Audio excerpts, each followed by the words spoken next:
अवधोजा, विकास दिव्य कीर्ति, ये दो नाम तो आपने सुना ही है और आजकल न्यूज़ में कुछ ज़्यादा ही चर्चित है। वहाँ कोचिंग सेंटर में जिन 3 लोगों ने अपनी जान गंवाई, उसका दुख तो सबको है। पर वो बच्चे जो इन 2 टीचर्स को गालियाँ दे रहे हैं इस टाइम पे कि वो 4 दिन से कहाँ पे हैं, कुछ बोल क्यों नहीं रहे हैं, मतलब सब जिम्मेदारी उन दोनों ने ली है क्या? जो बच्चे वहाँ पे बेसमेंट में जाके पढ़ते थे, उन बच्चों की कोई जिम्मेदारी नहीं थी।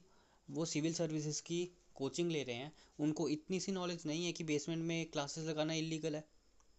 अगर वो मिलके कहीं पे जाके कंप्लेंट डालते, किसी एक बच्चे की कंप्लेंट सामने आई है, ठीक है, अगर वहाँ पे कोई 50-60 बच्चे जाके कंप्लेंट डालते, ट्विटर पे आजकल एक्शन हो जाता है, ट्विटर पे आप कुछ कमेंट कर दो वहाँ एक्शन हो जाता है।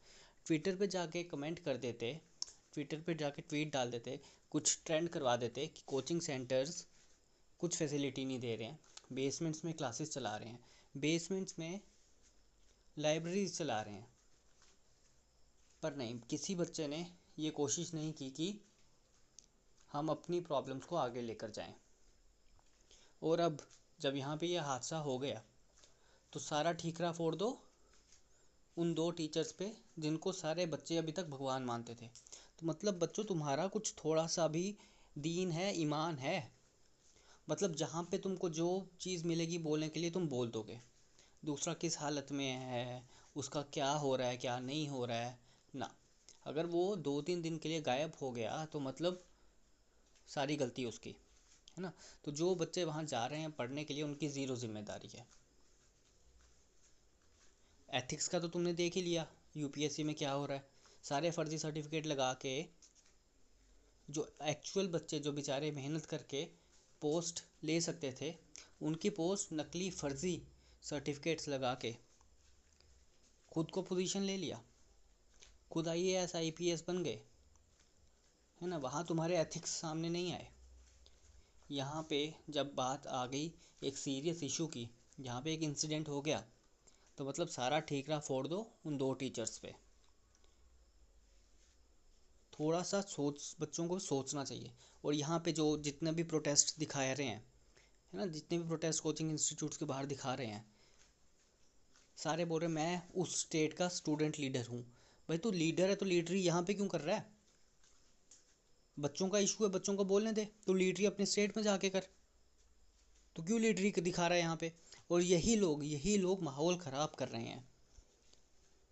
क्योंकि जो बच्चे एक्चुअल में सिविल सर्विस की प्रिपरेशन करते हैं, ठीक है, प्रोटेस्ट करना उनको भी आता है, ठीक है, पर वो ऐसी बदतमीज़ी नहीं करते कि अवधोजा के वजह से ये हो गया, दिव्य कीर्ति की वजह से ये हो गया, उनका कोचिंग इंस्टीट्यूट सील हो गया। मतलब पिछले इतने सालों से उन्होंने इतने बच्चों को पढ़ाया, इतने रैंक्स लेकर आए, पर ना, सब कुछ ख़त्म क्योंकि एक इंसिडेंट कहीं पे घट गया। जिम्मेदार कौन, अभी तक पता नहीं चला। कभी बोल रहे एमसीडी, कभी राव आईएएस, कभी कोई, कभी कुछ, पर एक्चुअल में कौन जिम्मेदार है? We don't care. हमको तो अवधोजा और दिव्य कीर्ति का नाम ख़राब करना है अब। और क्यों नाम ख़राब हो रहा है उनका, वो भी सबको पता है, वो बताने की ज़रूरत नहीं है। तो अगर ऐसा चलेगा हमारा देश, तो कैसे हम आगे निकलेंगे, मुझे बिल्कुल नहीं पता। क्योंकि ये जो बच्चे अभी शोर मचा रहे हैं ना, अगर ये इन्हीं ने 1 महीना पहले शोर मचाया होता तो ये चीज़ नहीं होती। और वो एक और बात, वो तो मैं भूल ही गया, वो बेचारा जो एसयूवी लेके जा रहा था, जिसके निकलने से वो बोल रहे हैं गेट कोलैप्स हो गया, उसको अरेस्ट कर लिया। वाह भाई, उसको अरेस्ट कर लिया।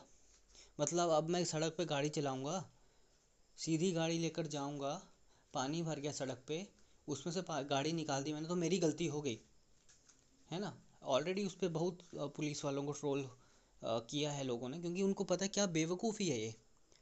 मतलब कोई गाड़ी लेके जा रहा है वहाँ से, उसके ऊपर केस कर दिया, उसको अरेस्ट कर लिया। कोई ना मिले तो मतलब भाई लोगों को पकड़ो, उनको अंदर डाल दो, है ना। बच्चों को भी पुलिस में, इनको लगता है डिटेन करके लेके गई थी प्रोटेस्ट में से, है ना। तो थोड़ा सा सबको सोचना चाहिए कि कहाँ पे क्या हो रहा है। ऐसे बेवकूफ़ों की तरह कोई कुछ उधर से नारा लगा देगा, कोई कहीं से शोर मचा देगा, और बाकी भीड़ भाग पड़ेगी उसके पीछे, ठीक है। ये जो लीडर्स बन रहे हैं ना इन प्रोटेस्ट में, ये लीडरी तुमको कहीं काम नहीं आने वाली। तुमको अभी लग रहा है हम बड़ा अच्छा काम कर रहे हैं, है ना, नाम हो रहा है, मीडिया में आ रहा है, ये हो रहा है, वो हो रहा है, रात को 2-2 3-3 बजे तक वो सील सेंटर देखने जा रहे हो, मतलब क्यों? जब न्यूज़ तुमको मिल गई कि कोचिंग सेंटर सील हो चुके हैं, तो किस चीज़ का तुम इतना वो इशू बना रहे हो? इशू तो ऑलरेडी बन चुका है इतना बड़ा, मतलब उसको छोड़ के अब तुम उस पर अपना कंसंट्रेट कर रहे हो सारा ध्यान कि वो कोचिंग इंस्टीट्यूट उनके सील हो गए।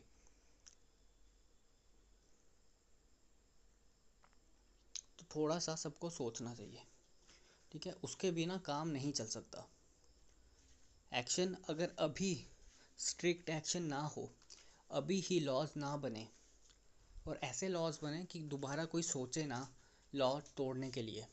यहाँ पे क्या होता है सबको पता है ना, 2-3 पर्चियाँ इधर फेंको, 2-3 पर्चियाँ उधर फेंको, सब बिक जाते हैं, छोटा से छोटा बड़े से बड़ा, सबको पता है और सब कर रहे हैं, है ना? एंड में क्या बोलते हैं, मजबूरी थी, हम क्या करें भाई, हम इतने सालों से चक्कर लगा रहे हैं, हमारा काम नहीं बन रहा है, तो हम मजबूरी थी भाई, पर्चियाँ बांटनी पड़ी। जब तक खुद को ठीक नहीं करोगे तब तक कुछ ठीक नहीं होगा, है ना? बोलते ना, चैरिटी बिगिंस एट होम। खुद से थोड़ा सा सोचो बैठ के, अभी गवर्नमेंट पे प्रेशर डालो कि ऐसे लॉज बनाएं यहाँ पे कि दोबारा कोई कोचिंग इंस्टीट्यूट यहाँ पे लॉ तोड़ने की कोशिश ना कर पाए। ऐसा सिस्टम बनाओ कि एक ही कंप्लेंट करने पे एक्शन हो। जिस दिन ये हो जाएगा, हमारा देश अपने आप सुपर पावर बन जाएगा। हमको कोई 5 ट्रिलियन 6 ट्रिलियन 10 ट्रिलियन की इकोनॉमी चाहिए ही नहीं है। हमको ऐसे लोग चाहिए जो एक्चुअल में काम करें। हम 3 ट्रिलियन में खुश हैं। ऐसा इंस्टीट्यूट बनाओ कि एक कंप्लेन हो और एक्शन उसी टाइम हो, चाहे जितने भी अमीर लोग का बंदा हो, कितना ही अमीर बंदा हो, कितना ही गरीब क्यों ना हो, गलत किया है तो सज़ा मिलेगी। पर ये यहाँ पे लागू नहीं होता, सबको पता है ना? सबको पता है, क्यों करना भाई? पैसा है, जब तक पैसा है तब तक सब कुछ अपना है। मेरे को लग रहा है अब कि यार ये चीज़ें बोलना बहुत ज़रूरी है, लोगों को रियलिटी दिखाना बहुत ज़रूरी है। यहाँ पे लोग डायरेक्शन लेस हो चुके हैं, किसी को कुछ समझ नहीं आ रहा है। जो आसपास का बंदा कर रहा है भाई भागो उसके साथ, जो जिसको गाली दे रहा है हाँ भाई उसी की गलती है, उसको दो गाली सारे मिलके। ऐसे वॉयलेंस से कहीं आग लगा दोगे, कहीं किसी को मार दोगे, इससे कुछ नहीं होगा। ठीक है, प्रेशर बनाने का टाइम यही है, प्रेशर बनाओ ताकि कुछ एक्शन हो पाए।